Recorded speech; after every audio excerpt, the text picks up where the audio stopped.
Halo guys, welcome back to my YouTube channel. Balik lagi bareng aku Ainun. Jadi di video kali ini Ainun bakalan kasih informasi ke teman-teman gimana sih caranya kita memilih jurusan. Nah, di sini aku pribadi udah merangkum 10 hal sebelum kalian memilih jurusan. Nah, kalian tuh harus tahu apa aja sih sebelum kalian memilih jurusan gitu kan. Nah, sebelum itu, buat teman-teman yang baru gabung di channel YouTube aku, bisa subscribe dulu di channel YouTube aku. Jangan lupa nyalain notifikasinya. Buat teman-teman nih, nanti ketika ngeliat video aku nih sampai habis, kalian tuh masih belum paham atau masih masih ada yang mengganjal dan perlu dipertanyakan lagi, gitu kalian bisa komen di bawah video ini gitu ya. Oke guys, langsung aja kita ke poin yang pertama. Jadi poin yang pertama yaitu teman-teman sebelum memilih jurusan itu perlu terlebih dahulu tahu passion kita atau kemampuan diri kita. Kita itu sebenarnya mampu nggak sih ketika kita memilih jurusan A? Misalkan aku lulusan SMA dan aku tuh punya passion atau kemampuan diri aku tuh di bidang seni. Dan aku punya keinginan untuk masuk ke jurusan seni tari. Nah, ketika aku mau memilih jurusan itu, aku melihat nih dalam diri aku tuh sebenarnya punya passion di jiwa seni tari nggak sih gitu.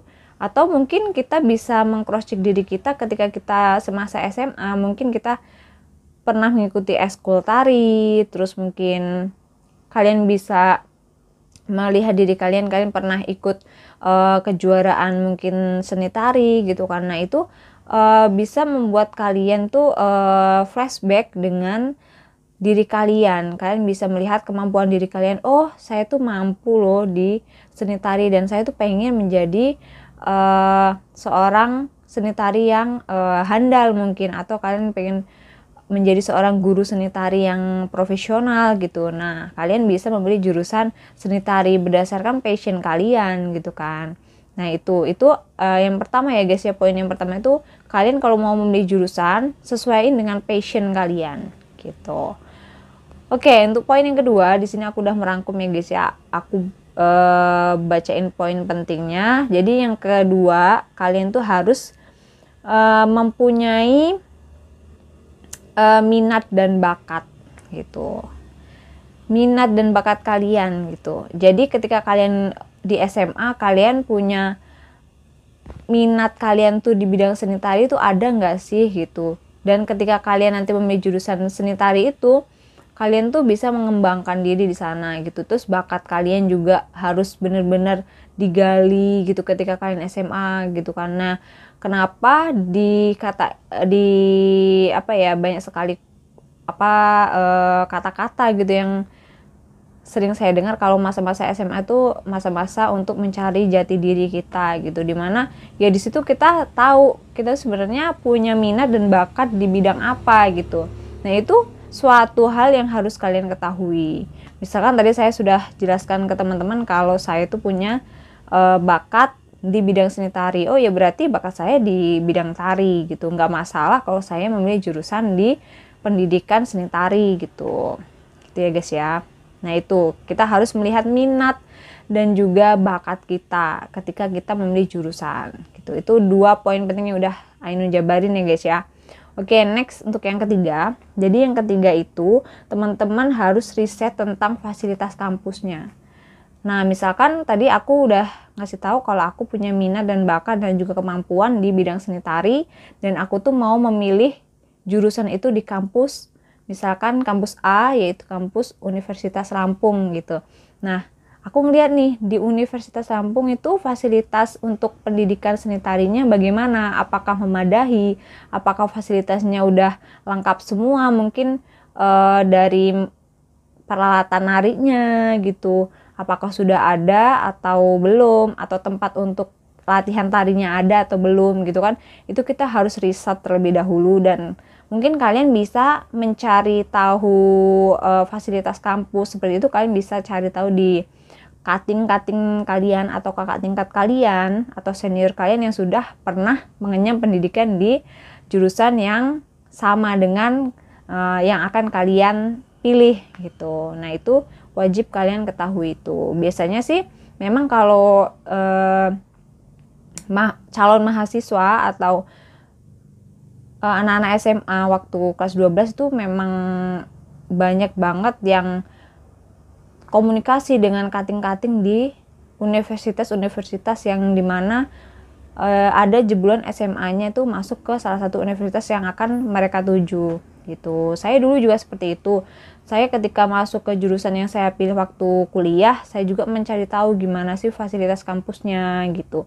Itu wajib banget sih buat teman-teman semuanya yang akan melaksanakan atau yang akan mendaftar di suatu perguruan tinggi. Oke, itu untuk poin yang kedua, yang ketiga. Oke, next untuk poin yang keempat ya, yaitu durasi studi. Jadi itu sangat penting banget.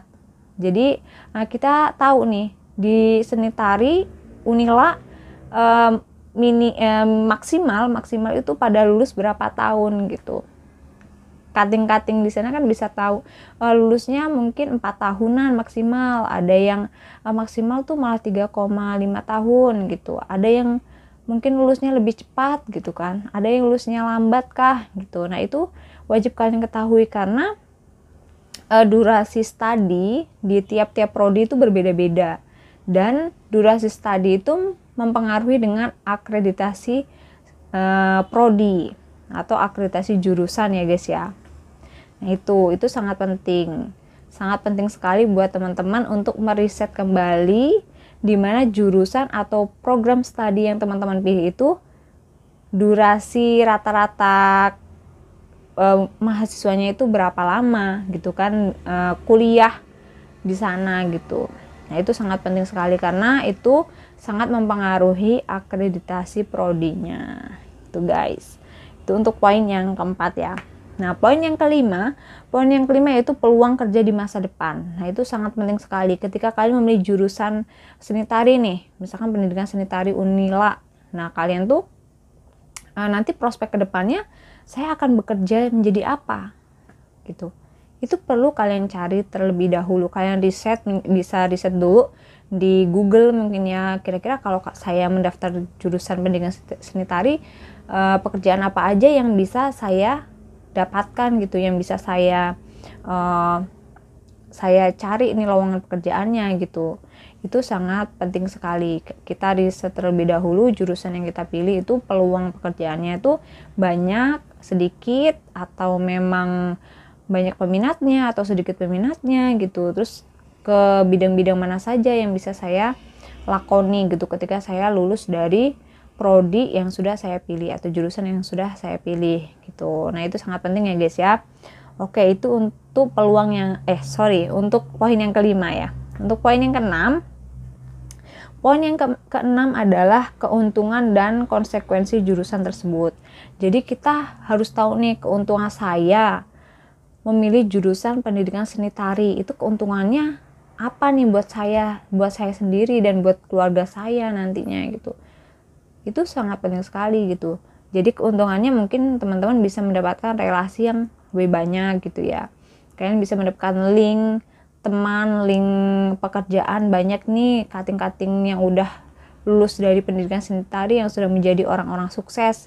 Nah kita bisa punya channel di sana gitu. Atau keuntungannya tuh ketika kamu setelah selesai di program seni tari, kamu tuh bisa menjadi seorang penari profesional gitu. Nah itu sangat penting sekali ya kalian gali keuntungannya tuh apa gitu. Kalian bisa riset mungkin di Google, bisa riset di kating-kating kalian gitu kan. Itu sangat penting banget. Dan konsekuensi jurusan tersebut, misalkan kalau saya lulus di pendidikan seni tari, ketika saya nggak menjadi guru pendidikan seni tari, nanti konsekuensinya seperti apa gitu kan. Nah itu perlu kalian cari juga konsekuensi setelah kalian lulus atau setelah kalian mengambil jurusan itu tuh gimana. Nah itu perlu kalian cari tahu lagi gitu. Kalian tuh semakin berkembang atau enggak konsekuensinya, itu bisa jadi gitu kan. Oke, next untuk yang ketujuh. Nah yang ketujuh yaitu biaya UKT. UKT atau bisa disebut dengan uang kuliah tunggal ya guys ya. UKT itu sama halnya dengan SPP. Kalau di SMA mungkin disebut dengan SPP. Kalau di kampus kalian bisa nyebutnya UKT. Nah, UKT-nya itu besar atau kecil ketika kalian tuh memilih jurusan atau prodi tersebut gitu kan. Nah, kalau misalkan saya memilih pendidikan seni tari di Unila gitu ya, UKT-nya di sana 4 juta nih untuk 1 semester. Kira-kira itu membebani diri saya sendiri dan juga keluarga atau enggak? Karena ketika kita kuliah, kita tuh enggak hanya memikirkan UKT aja ya teman-teman. Jadi kita harus memikirkan uang buku, uang kosan, terus juga dan lain-lain. Nah, uang untuk kita study kira-kira membebani diri kita enggak? Ya, UKT-nya terlalu mahal enggak? Mampukah orang tua kita itu untuk membayar UKT tersebut itu? Nah, itu perlu kalian pikirkan lagi, perlu kalian pertimbangkan lagi. Dan untuk masalah untuk uang UKT buat teman-teman yang mungkin perekonomiannya kurang mampu tapi kalian punya passion, punya bakat, minat, dan juga kalian tuh mampu untuk menjalankan di mana pilihan kalian seperti halnya tadi pendidikan seni tari, misalkan kalian ekonominya nggak mampu, kalian bisa ikut program yang namanya bantuan pemerintah ya. Kalau zaman saya itu namanya bidik misi. Kalau sekarang itu saya kurang paham ya, sekarang sudah banyak lagi perkembangannya ya. Namanya bidik misi itu untuk meringankan uang studi kita gitu. Nah itu. Nah, UKT itu sangat penting ya teman-teman, di riset lagi UKT-nya berapa, paling besar kan ada UKT-nya itu ada yang paling besar, ada yang menengah, dan yang paling kecil gitu. Nah, UKT itu nanti didasarkan pada pendapatan orang tua kalian. Itu ya. UKT itu bisa diambil dari pendapatan orang tua kalian. Nanti UKT-nya berapa nanti ketahuan gitu. Oke. Next untuk selanjutnya poin yang ke-8 ya, ke-8 yaitu biaya praktikum. Misalkan tadi saya kan mengambil pendidikan seni tari. Nah, adakah biaya-biaya untuk praktek? Biasanya kan kalau seni tari itu kan dia ada project, mungkin bikin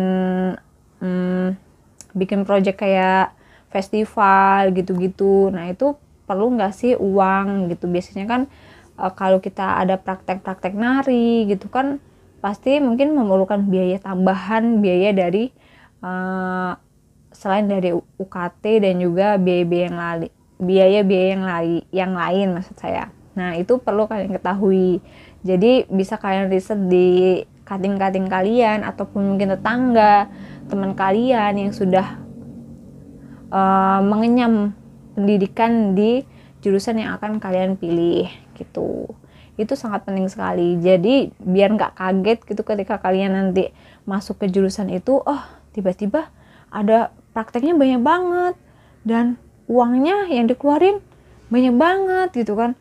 Nah, itu jangan sampai seperti itu. Jadi nanti kalian shock gitu kan, menyesal dengan jurusan yang kalian pilih. Ternyata banyak banget praktikum, banyak banget pengeluaran, sehingga pengeluaran kedua orang tua kalian membengkak gitu kan. Nah, itu perlu kalian ketahui gitu. Next, untuk yang ke-9 yaitu biaya hidup di kota tujuan. Misalkan nih kayak saya tinggal di Bandar Lampung karena Unila itu kan ada di kota Bandar Lampung. Nah, kira-kira nih biaya hidup di kota Bandar Lampung itu berapa sih gitu. Itu perlu kalian ketahui juga gitu. Nah, mungkin kita kalau biaya hidupnya mahal berarti kan kita harus mensiasati gimana caranya kita biar nggak membebani kedua orang tua kita, terus biar nggak, ya pokoknya gimana caranya kita bisa menghemat keuangan kita lah. Itu sangat penting. Jadi biaya hidup di kota tujuan dimana kita itu kuliah itu sangat penting, terutama buat teman-teman yang notabene-nya itu nantinya akan ngekos. Itu sangat-sangat penting sekali. Oke, next poin yang terakhir yaitu akreditasi jurusan dan kampus.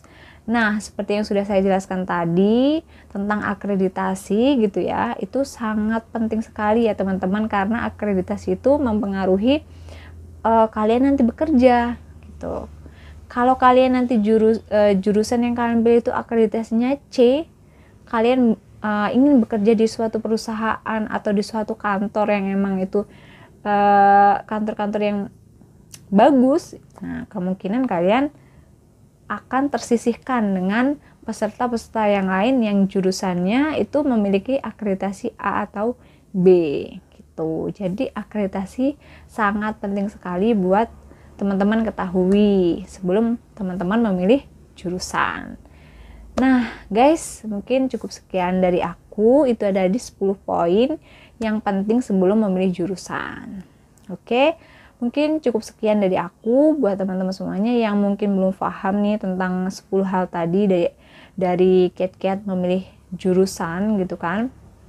Teman-teman bisa komen di bawah video ini atau bisa juga langsung ke DM Instagram aku @masyarifah_ainun. Nanti aku taruh Instagram aku di bawah video ini di deskripsi ya guys ya.